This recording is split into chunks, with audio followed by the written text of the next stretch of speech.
Leopold Engleitner was born on July 23, 1905 in Eigenvogelhub, Austria. Starting with his resignation from the Catholic Church, religious intolerance raised its ugly head again, and as all basic human rights were disregarded, he was severely persecuted from all sides. One day, an official from the labor office in Bad Ischl paid me a visit and told me that I was not allowed to receive further unemployment benefits. His argument was that no religious sect was tolerated in Austria. It was on October 5, 1939, that the senior guard of the police detention house in Linz came and told him the worst and most shocking news he would ever hear in his whole life. Herr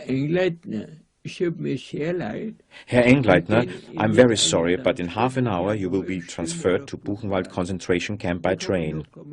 You will still get something to eat, because who knows when you will ever have a full stomach again. On Wednesday, October 9, 1939, Leopold Engleitner arrived at Weimar train station in Thuringia, Germany. It was late in the evening when he and the other detainees were ruthlessly squeezed into a prison lorry. They were then driven along what was called the Blood Road, which brought them to the Buchenwald camp. They threatened to lock me up with the bears. At first I thought this was funny, convinced that they were only joking. Later, when I saw the bears in the pit, I realized the danger I was in. As a newcomer, I was allotted to the penal company and received an outfit marked by a purple triangle, which showed that I was one of Jehovah's Witnesses, and a black dot, which indicated that I was assigned to work in the quarry. At Wewelsburg train station, where he had to pack tools, Leopold Engleitner again experienced the brutality of the SS on his own body. One day, on the way home, he had to join another working unit, and because he couldn't keep pace, a small gap had developed between him and the one walking in front. A guard noticed this, grew very angry, and brutally kicked him from behind with his boot, between the legs, into his abdomen. Leopold Engleitner doubled up in pain, then collapsed on the spot, unable to move. I couldn't walk anymore. The others had to carry me into the camp. At the evening roll call, I had to lie on the ground next to my fellow prisoners. Later I found out that the guard had crushed one of my testicles. In April 1943, Himmler stopped the construction work, and Niederhagen concentration camp was closed.